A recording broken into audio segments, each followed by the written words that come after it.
আসসালামু আলাইকুম বন্ধুরা, আশা করি আপনারা সবাই অনেক ভালো আছেন। আপনাদের দোয়া এবং ভালোবাসায় ইনশাল্লাহ আমি অনেক ভালো আছি। চলে আসলাম আপনাদের মাঝে আবারও একটি নতুন গল্প নিয়ে। আশা করি মনোযোগ দিয়ে গল্পটা শুনবেন, এখান থেকে অনেক কিছু জানতে, শিখতে এবং বুঝতে পারবেন। তো বন্ধুরা, চলুন শুরু করা যাক আজকের গল্পটা। আজকের গল্পে আমি একজন স্বামী এবং স্ত্রীকে নিয়ে আলোচনা করব। একজন স্বামী এবং স্ত্রী একদিন প্ল্যান করে যে তারা একটা চিড়িয়াখানায় বেড়াতে যাবে।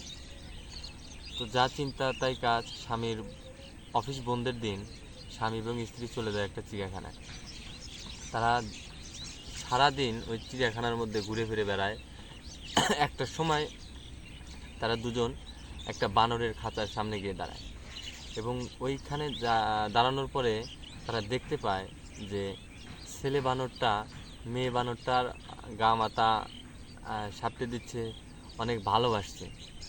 এটা দেখে ওই ব্যক্তির স্ত্রী তাকে বলে, দেখো, বানরের মধ্যেও কত ভালোবাসা, মায়া মহব্বত।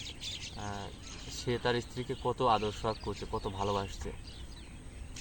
এটা দেখার পরে আবার তারা ওই খাঁচা থেকে সরে গিয়ে আরেকটা খাঁচার সামনে গিয়ে দাঁড়ায় এবং সেখানে দেখা যায় যে একটা সিংহ এবং একটা সিংহী শুয়ে আছে।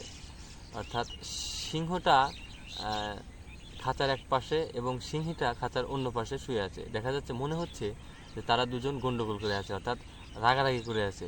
মনে হয় তাদের মধ্যে মনোমালিন্য আছে। তো তখন ওই ব্যক্তির বউ তাকে বলে, দেখো, সিংহ হয়েছে তো কি হয়েছে, নিজের বউকে আদর যত্ন ভালোবাসতে পারে না, তাদের মধ্যে কি রাগ অভিমান, এটা কোনো কিছু হলো? তখন ওই ব্যক্তিটা তার বউকে একটা শিক্ষা দিতে চায় এবং সে বোঝাতে চায় যে আসলে বিষয়টা কি।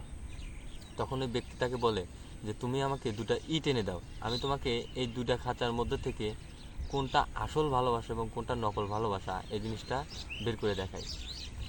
তো তখন ওই বউ দুটা ইট এনে ওই ব্যক্তিটার হাতে দেয় এবং ওই ব্যক্তিটা ওই যে সিংহীটা আছে ওই সিংহীটাকে একটা ইট ছুঁড়ে মারে।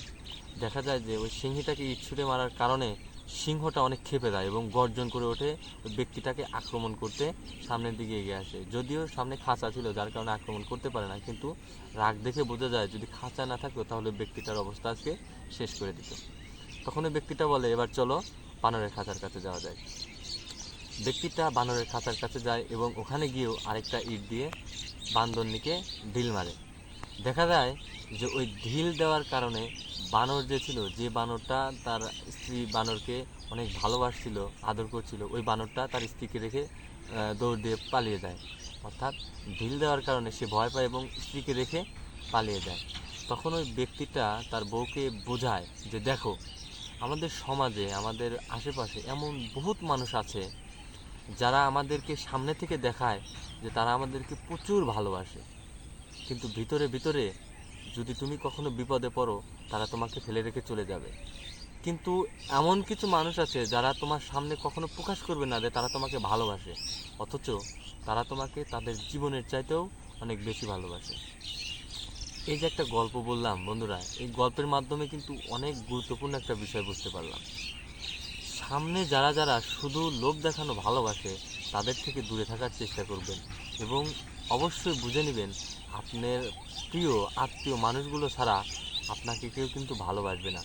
যদিও তারা আপনার সামনে তারা ভালোবাসা প্রকাশ নাও করে, তারপরে বুঝে নেবেন যে তারা আপনাকে তাদের জীবনের চাইতেও বেশি ভালোবাসে, কারণ আপনি যদি কখনো বিপদে পড়েন তারাই আপনাকে বিপদ থেকে উদ্ধার করবে। আশা করি গল্পটা বুঝতে পেরেছেন বন্ধুরা। ধন্যবাদ সবাইকে।